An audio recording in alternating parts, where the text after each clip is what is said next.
பிரியமானவர்களே, இயேசுவின் நாமத்தில் நான் உங்களை வாழ்த்துகிறேன்.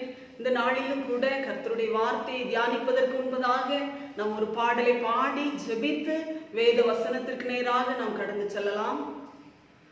தேவனே நான் உமதண்டையில் இன்னும் நெருங்கி சேர்வதே ஆவல், பூமியில் இன்னும் நெருங்கி சேர்வதே ஆவல், பூமியில் பரத்து கேறும் படிகள் போலவே என் பாதை தோன்ற பண்ணுமையா என்ற தேவனே, கிருபையாக நீர் எனக்கு தருவதெல்லாம் உமதண்டை அருமையாய் என்னை அழைக்கும் அன்பின் தூதர் ஆகச் செய்யும் தேவனே நான் உமதண்டையில் இன்னும் நெருங்கி சேர்வதே ஆவல், பூமியில். தகப்பனே, இந்த நல்ல வேளைக்காக உமக்கு நாங்கள் நன்றி செலுத்துகிறோம் அப்பா. இயேசுப்பா, பரத்துக்கு ஏறும் படிகள் போலவே எங்களுடைய பாதை நாளுக்கு நாள் ஆண்டவரை வளர்ச்சி அடைய செய்கிற தேவன். இந்த நாள்ல நாங்கள் தியானிக்கிற வசனத்தின் மூலமாய் அப்பா எங்களோடு கூட இடைபடுவீராக. கர்த்தர் எங்களோடு கூட பேசுங்கப்பா, நாங்கள் கேட்கிறோம். இயேசுவின் நாமத்தில் ஜெபிக்கிறோம் நல்ல பிதாவே, ஆமென். இந்த நாளில் ஆண்டவருடைய வார்த்தையை தியானிக்க உதவி செய்த தேவாதி தேவனுக்கு கோடி நன்றிகளை நான் செலுத்துகிறேன். இந்த நாள்ல ஆண்டவர் நமக்கு கொடுத்த வார்த்தை என்னன்னா, 1 பேதுரு 5ஆம் அதிகாரம் 6ஆம் வசனம். கர்த்தருடைய வார்த்தை நாம் தியானிக்க போகிறோம். இந்த தலைப்புல உயர்வடையும் காலம், கர்த்தர் நம்மளை உயர்த்துகிற காலம், அதை குறித்ததான ஒரு வார்த்தை நாம் தியானிக்க போகிறோம். 1 பேதுரு 5ஆம் அதிகாரம் 6ஆம் வசனத்தை நாம் படிக்கலாம். ஆகையால் ஏற்ற காலத்திலே தேவன் உங்களை உயர்த்தும்படிக்கு அவருடைய பலத்த கைக்குள் அடங்கியிருங்கள். ஆகையால் ஏற்ற காலத்திலே தேவன் உங்களை உயர்த்தும்படிக்கு அவருடைய பலத்த கைக்குள் அடங்கியிருங்கள். அப்ப வேத வசனம் என்ன சொல்லுகிறது என்றால், தேவன் ஏற்ற காலத்துல ஒரு மனிதனை உயர்த்துவாராம். பிரசங்கி சொல்லுகிறார் 3ஆம் அதிகாரம் 1ஆம் வசனத்துல, ஒவ்வொன்றிற்கும் ஒவ்வொரு காலம் உண்டு. எல்லா காரியத்திற்கும் ஒரு மனிதனின் பிறப்பு, அவனுடைய வளர்ச்சி, அவனுடைய உயர்வு, எல்லாவற்றிற்கும் நம்முடைய பரம பிதாவாகிய தகப்பன் ஒவ்வொரு காலத்தை குறித்து வைத்திருக்கிறார். உங்களுக்கும் எனக்கும் கூட தேவன் ஒரு நல்ல காலங்களை குறித்து வைத்திருக்கிறார். தாழ்ந்திருக்க ஒரு காலம் உண்டு, உயர்ந்திருக்க ஒரு காலம் உண்டு என்று வேதத்தில் எழுதப்பட்டிருக்கிறது. அது மாத்திரமல்ல, அவர் சகலத்தையும் அதின் காலத்துல நேர்த்தியாய் செய்திருக்கிறார். எந்த காரியத்தையுமே ஆண்டவர் ரொம்ப லேட்டா செய்கிறவர்ல, சரியான நேரத்தில் செய்கிறவர். அதின் காலத்துல, தேவன் குறித்த காலத்துல சரியாய் செய்து முடிக்கிற தேவன். ஆண்டவர் வானத்தை பூமி உண்டாக்கும் போது கூட ஒவ்வொரு காரியங்களை செய்து முடிச்சுட்டு அது நல்லது என்று கண்டார். ஒவ்வொரு வார்த்தையை பாருங்க, அது நல்லது, அது நல்லது என்று ஏசப்பா எழுதி வச்சிருக்கிறாரு. அப்போ ஏற்ற காலத்திலே தேவன் உங்களை உயர்த்தும்படிக்கு, இந்த வார்த்தையை குறித்து தியானிக்கும் போது ஆண்டவர் வேதத்துல ஒரு பரிசுத்தவானை குறித்து என்னோடு கூட இடைப்பட்டார். அந்த பரிசுத்தவான் யார் என்றால், அவர் பெயர் தான் யோசேப்பு. இந்த யோசேப்பு என்ற தேவ மனிதன், அவருடைய இளமை பருவத்தில் உள்ள வாழ்க்கை, இதை குறித்து நாம் இந்த நாள்ல தியானிக்க போகிறோம். இந்த யோசேப்பு ஒரு 11 சகோதரர்களோடும் ஒரு சகோதரியோடும் பிறந்து வளர்ந்தவர். இந்த 11 சகோதரர்களோடு வளரும் போது இந்த இந்த யோசேப்புக்குள்ள மட்டும் ஒரு பெஸ்ட் கேரக்டர் இருந்துச்சு பாருங்க. யோசேப்பு எப்படிப்பட்டவரா இருந்தாரு? கீழ்ப்படுகிறவரா இருந்தாரு. தகப்பனுக்கு கீழ்ப்படுகிற ஒரு மனிதன். அப்ப இந்த தகப்பனுக்கு கீழ்ப்படிந்த ஒரு மனிதனுக்கு பிரச்சனையே வராதா? கீழ்ப்படிஞ்சுட்டா போதும், எனக்கு பாடுகளே வராது. அப்படி இல்லை, கீழ்ப்படிதல் வரும். கீழ்ப்படிதல் நமக்குள்ள இருக்கும். அதற்கு ஏற்ற ஆசீர்வாதங்கள் வரணும்னா அந்த ஒரு விலைக்கிரயத்தை செலுத்த வேண்டியது வரும். தன்னுடைய சகோதரர்கள் நடுவில் அவர் இருக்கும்போது தகப்பனுக்கு கீழ்ப்படிஞ்சிருந்தார். அவர்கிட்ட இருந்த ஒரு 3 நல்ல சுபாவங்களை வேதம் நம்மளுக்கு கற்றுக் கொடுக்கிறது. முதலாவது, கர்த்தருக்கு கீழ்ப்படிந்து தன்னுடைய சொந்த பெற்றோருக்கு கீழ்ப்படிந்து வாழ்ந்த ஒரு வாழ்க்கை தான் யோசேப்பு வாழ்ந்தார். ஆனா அவருக்கு வந்ததான சோதனைகள், பாடுகள், வேதவசனம் சொல்லுகிறது, சோதனையை சகிக்கிற மனுஷன் பாக்கியவான். அதே போல யோசேப்புக்கு தன் சகோதரர் நிமித்தமாய் சோதனைகள் வந்துச்சு பாருங்க. அப்போ அவரை விற்று 20 வெள்ளி காசுக்காக அவரை விற்று போடுறாங்க. விற்று போட்டு அவர் ஒரு வீட்டுல ஒரு வேலையாளாய், பணியாளாய் அமர்த்தப்படுறாரு. தன்னுடைய தகப்பன் வீட்டுல இருக்கும் போதும் அவருடைய கீழ்ப்படிதலுக்கு குறைவே இல்லை. ரொம்ப செல்லமா வளர்த்தாரு. இவர் அழகா சௌந்தரிய ரூபமா இருந்தாரு. அவருக்குள்ள நல்ல கிருபைகள் இருந்துச்சு. ஆனா எல்லாருடைய கோபத்தாலும் எல்லாருடைய வெறுப்பினாலும் அவர் வேற தேசத்திற்கு கொண்டு போகப்பட்டார். அங்க ஒரு அடிமையை போல இருந்தாரு. அங்கேயும் பாருங்க, அவருக்குள்ள உள்ள கீழ்ப்படிதல் அவரை விட்டு போகவே இல்லை. ஏசப்பா நமக்குள்ள கொடுக்கிற நற்சுபாவங்கள் ஒரு நற்கந்தத்தை போல வாசனையா இருக்கும். அவர் அங்க போய் இருக்கும் பொழுதும் அவருக்குள்ள அந்த கீழ்ப்படிதல் இருந்துச்சு. படிப்படியா பாருங்க, அடிமையா போனவர் அந்த இடத்துலயும் ஒரு உயர்வடைந்தார். எங்க யோசேப்பு போறாரோ அங்கெல்லாம் அவருக்கு ஒரு லீடர் என்கிற பதவியை கொடுத்தாங்க. எந்தெந்த இடத்துல இருந்தாலும் தேவன் சொன்ன அந்த வார்த்தை நிறைவேற வரைக்கும் அவருக்கு பாடுகள் வந்துச்சு, பிரச்சனை வந்துச்சு. இப்ப கூட நீங்க நினைக்கலாம், ஒருவேளை எவ்வளோ பாடுகள் மத்திய கடந்து போறோமே, எந்த காலம் என் பாடு மாறுமோ, எந்த காலம் என் பிரச்சனை மாறுமோ, ஐயோ இந்த பலவீனம் என்னை விட்டு எப்ப மாறுமோ? ஒரு ஏற்ற காலம் உங்களுக்கு எனக்கும் இருக்கு. ஏற்ற காலத்துல தேவன் நிச்சயமா உயர்த்துவார். வேத வசனம் சொல்லுது, நான் உங்களை ஏற்ற காலத்துல உயர்த்தும்படி என்னுடைய பலத்த கைக்குள் அடங்கி இருங்கள். அப்போ அந்த கீழ்ப்படிதல் மட்டும்தான் யோசேப்புக்குள்ள இருந்துச்சா? இல்ல, உண்மை உள்ளவராயிருந்தார். தன் தகப்பனுக்கு உண்மையா இருந்தார். அவர் போன எல்லா இடத்துலயும் அவருக்குள்ள கர்த்தருக்கு பயந்து நான் உண்மையா இருக்கணும், எசபைனை பார்க்கிறார் என்று சொல்லி உண்மையுள்ள மனுஷனா இருந்தாரு. நீதிமொழிகள் ஒரு வார்த்தை இப்படியாய் சொல்லுகிறது, உண்மையுள்ள மனுஷன் பரிபூரண ஆசீர்வாதங்களை பெறுவான். இன்னைக்கு நீங்களும் நாங்களும் நினைக்கிறோம் சில வேளைகள்ல, ஏன் எல்லாருக்கும் வராத ஒரு பிரச்சனையும் எல்லாருக்கும் வராத ஒரு போராட்டமும் உண்மையா இருக்கிற எனக்கு வருது அப்படி நீங்க நினைக்கிறீங்களா? வேதவசனம் சொல்லுகிறது, உண்மையுள்ள மனுஷன் பரிபூரண ஆசீர்வாதங்களை பெறுவான். உண்மையாய் வாழ்ந்த ஒவ்வொருவருக்கும் நிச்சயமாகவே பரிபூரண ஆசீர்வாதம் ஒன்று உண்டு. அப்போ அந்த பரிபூரண ஆசீர்வாதத்தை பெற்றுக்கொள்ளணும்னா உண்மையா இருக்கணும். யோசேப்புக்குள்ள கீழ்ப்படிதல் இருந்துச்சு, உண்மையுள்ள ஒரு வாழ்க்கை இருந்தது பாருங்க. அடுத்து அவருக்குள்ள என்ன சுபாவம் இருந்துச்சுன்னா பரிசுத்தமுள்ள ஒரு வாழ்க்கை.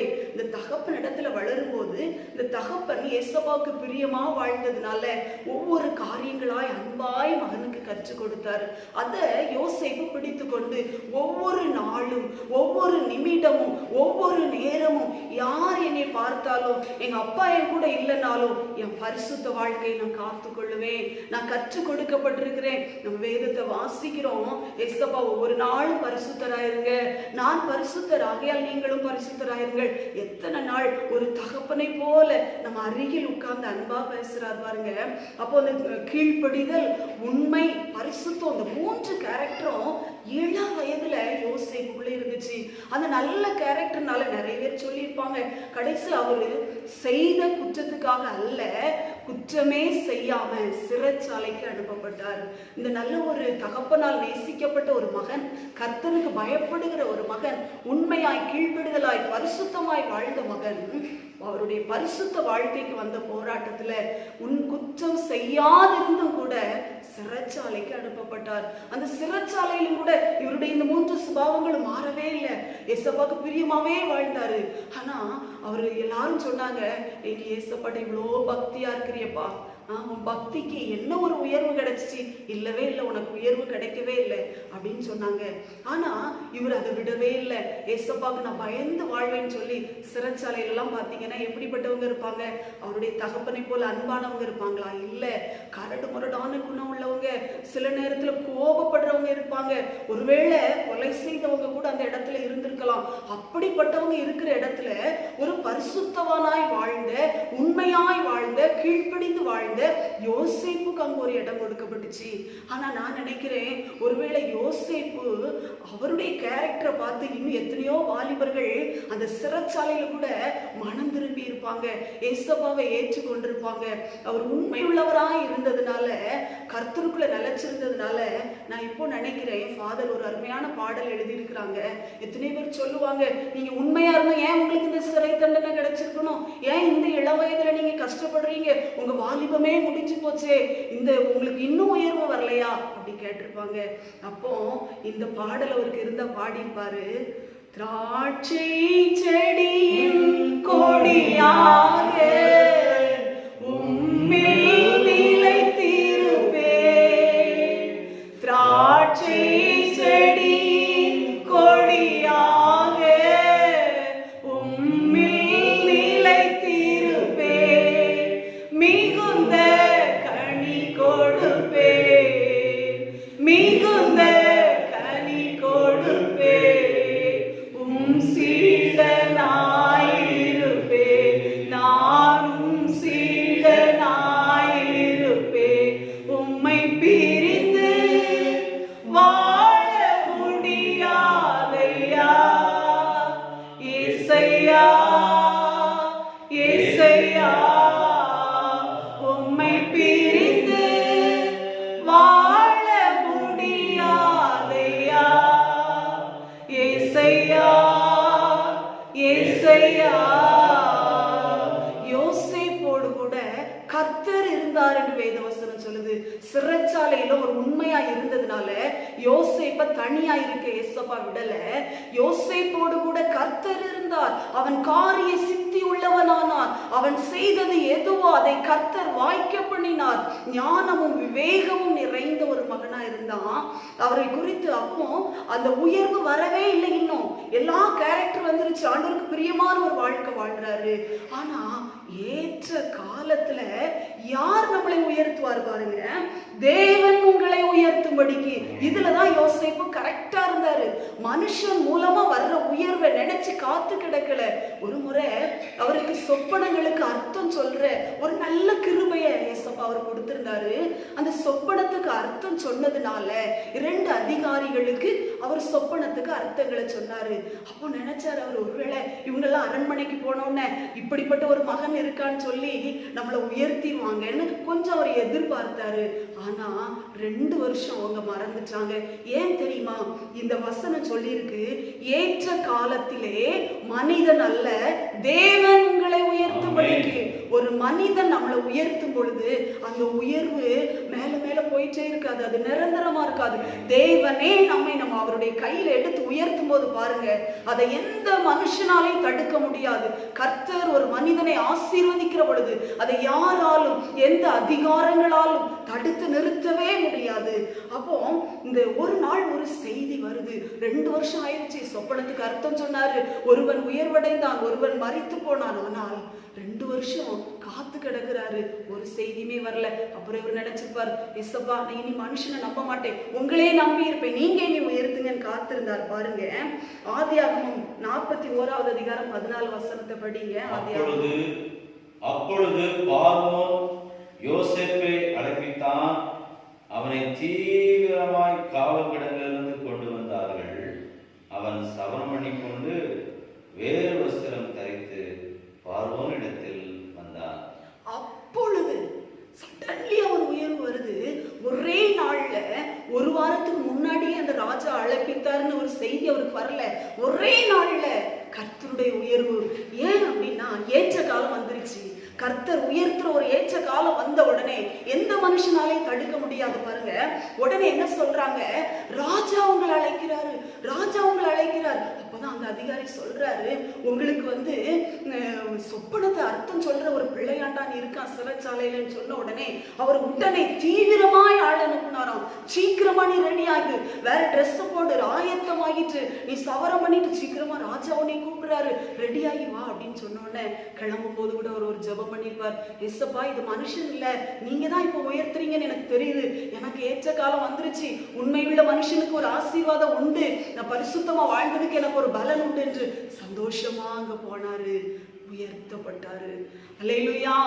கர்த்தர் நம்மளை உயர்த்துகிற தேவன். ஒவ்வொரு மனிதனும் கர்த்தருக்கு பிரியமாய் வாழ்கிற பொழுது ஒரு யோசேப்புக்கு வந்த உயர்வு உங்களுக்கும் எனக்கும் வரும். சங்கீதத்தில் ஒரு வேத வசனம் சொல்லுது, அவன் தோளை கூடைக்கு விலக்கினேன், அவன் தோளை சுமைக்கு விலக்கினேன் என்று வேதத்துல சொல்லப்பட்டிருக்கிறது. அப்போ அதுல இருந்து பாருங்க, ஒரு பெரிய உயர்வை ஆண்டவர் கட்டளையிட்டார். அவரே ஒரு வார்த்தை சொல்றாரு, எந்த சகோதரர்கள் பணத்திற்காக யோசேப்பை விற்று போட்டார்களோ அதே சகோதரர்கள் அவரை தேடி வரும்படி ஏசப்பா செஞ்சாரு. அப்ப கூட அவர் என்ன சொல்றாரு பாருங்க, நீங்க என்ன விற்று போட்டதுனால நீங்க வருத்தப்பட வேண்டாம், ஜீவ ரட்சணை செய்யும்படியாக. எவ்வளவு அழகான வார்த்தையை யோசேப்பு பேசுறார் பாருங்க. நல்ல வார்த்தைகள் செம்மையான வாழ்க்கை வாழ்கிறவர்களிடத்துல உண்டு. ஜீவ ரட்சணை செய்யும்படியாக தேவன் என்னை அனுப்பினார். இந்த வார்த்தையை சொல்லும் போது, ஜீவ ரட்சணை செய்யும்படியாக என்னை அனுப்பினார், நீங்கள் எனக்கு தீமை செய்ய நினைத்தீர்கள், தேவனோ அதை எனக்கு நன்மையாக முடிய பண்ணினார். ஒருவேளை உங்க வாழ்க்கையில யாராகிலும் தீமை செய்ய நினைச்சிருக்கலாம், அது தீமையாதானே இருக்கும். தேவனிடத்தில் அன்பு கூறுகிறவர்களுக்கு சகலமும், ஒரு காரியம் இல்ல, எல்லா காரியமும் நன்மைக்கு ஏதுவாகவே நடக்கிறது என்று வேதம் சொல்லி இருக்கிறது. ஒரு சிஸ்டர் வேலைக்காக காத்திருந்தாங்க. நாங்க ஒரு ஜெப குழுவுல கூடி ஜெபம் பண்ணோம். ரொம்ப சோர்ந்து போயிட்டாங்க, ஜெபம் பண்ணி சோர்ந்துட்டாங்க. ஆனா ஏசப்பா பேசினார், நிச்சயமாகவே முடிவு உண்டு, உன் நம்பிக்கை வீண் போகாது என்று சொல்லி அந்த வார்த்தை கிடைச்சோன்னு அவங்களுக்கு ஒரு விசுவாசம் வந்துச்சு பாருங்க. ஒரே மாதத்துல அவங்களுக்கு ஏற்ற காலம் வந்துச்சு. ஆண்டவர் ஒரு நல்ல வேலையை கொடுத்து இப்ப உயர்த்தி வச்சிருக்கிறாரு. ஆண்டவருடைய நாமத்திற்கு மகிமை உண்டாகட்டும்.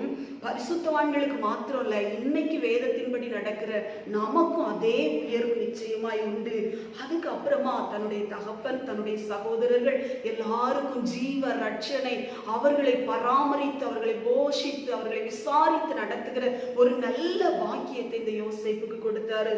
அடுத்து தன்னுடைய தகப்பனார் மரணம் அடைகிற காலத்துல ஒரு நல்ல வார்த்தையை, ஆசீர்வாதத்தை அவருக்கு கொடுக்கிறார் பாருங்க. அந்த வசனத்தை நம்ம படிக்கலாம். ஆதியாகமம் 49வது அதிகாரம் 22ஆம் வசனத்தை வாசிங்க.